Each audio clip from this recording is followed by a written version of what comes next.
We're in the Pumlani Plaza for a reason, because most of those thousands that are headed there will be using Putco buses. In fact, some of them have already moved. In fact, I've got Lindokuhle Xulu next to me just to tell us more along the lines of the plans. Thank you for joining us at eNCA, but maybe tell us just the volumes that you're expecting and what's happening on the ground. Thank you so much, Aviwe. I think we've been tasked again to move a large number of people towards the Limpopo province from Gauteng and Mpumalanga. We've deployed between 270 to 300 buses that will be accommodating close to 18,000 congregants making their way to the Moriah Holy City. It's something that we've done, obviously, in the past, but it's not as much right now, so it's manageable from our side. What we are aiming for is safety, is the reliability of our fleet.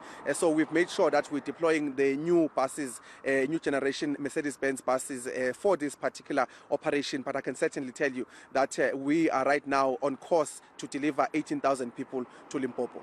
And safety always is a huge concern. You're mentioning the new buses that you added on, but what are some of the safety measures that you have in place to ensure that all 18,000 go to Moriah and come back safely? Yeah, a typical Putco driver, first of all, whether you come with your accolades in terms of the experience, always we go through a 6-week, 100-hour training to make sure that our drivers are really ready to get behind our buses. But more than anything, what we've done is also awareness campaigns. Every time we have a big bulk operation, we go through awareness campaigns. We've invited Artia to come and just refresh our drivers in terms of safe driving and defensive driving. But over and above that, at the heart of our operation is a monitoring control center that digitally monitors all of our buses in terms of our parameters. Are they driving safe? Are they driving within the speed limit? Are they stopping where they're supposed to stop?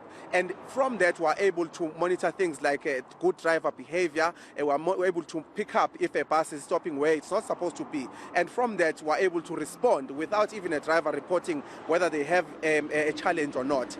But through that system as well, we're able to tap into the 4 cameras that are installed in each and every bus that we have, so that we're able to see exactly what is being experienced by the bus, by the driver and the passengers in real time. And so those are some of the measures we always put in place to make sure that we are ahead of the curve in terms of making sure that safety is a priority for all of our passengers. But it also comes from the liaison that we have with the traffic officials in Limpopo. We've spoken to them, we've given them a plan in terms of how we are going to be moving, and they themselves are able then to configure a plan in terms of how they will ensure and support us in terms of making sure that safety is a priority.